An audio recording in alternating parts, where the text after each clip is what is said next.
বন্ধুরা কেমন আছো? আশা করছি খুবই ভালো আছো। এবং আমিও খুব একটা ভালো ছিলাম না, কারণ আমার মেয়েটার শরীর খারাপ ছিল, কারণ জ্বর কাশি। না বালি আনতে না যাবে না, শোনা ছাড়া যাবে না। বেশ ঠিক আছে, চলো বালি নিয়ে আসবে। তো বন্ধুরা মিঠি একটু সুস্থ হয়েছে, তো সেই জন্য ভাবলাম একটু ছাদে সব ভিডিও বানিয়ে আসি, তো সেই জন্য ওকেও নিয়ে এসেছি। আনিও না, আনিও না, চলো চলো, বেশি ধুলো ঘাটো না, চলো। তো সেই জন্য ওকে ছাদে নিয়ে এলাম, যে কপালে থেকে জ্বরটা আছে না দেখি। তো জ্বরটা নেই, আর আজকে কয়েকদিনই হয়ে গেল, সোমবার থেকে জ্বর এসেছিল। সোম, মঙ্গল, বুধ, বৃহস্পতি, শুক্র, শনি, রবি, 7 দিন হয়ে গেল জ্বর। আজকে জ্বরটা নেই।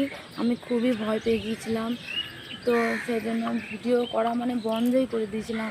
আমার মেয়ে যতদিন না সুস্থ হয়েছে ততদিন আমি ভিডিও করবো না। আজকে একটু সুস্থ হয়েছে, সেই জন্য আমি ভিডিও করতে এসেছি। তো বন্ধুরা, যারা যারা আমার ভিডিওতে সাবস্ক্রাইব করনি তারা অবশ্যই আমার চ্যানেলটিকে সাবস্ক্রাইব করো এবং লাইক কমেন্ট শেয়ার করে দিও।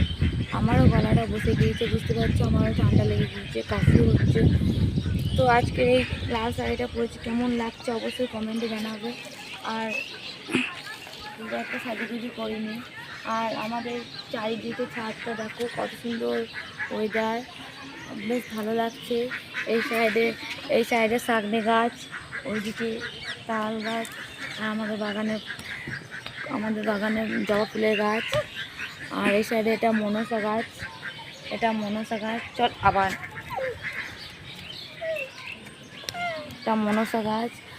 আর ওই দেখো দেখতে পাচ্ছ, ওটা হচ্ছে পেয়ারা গাছ।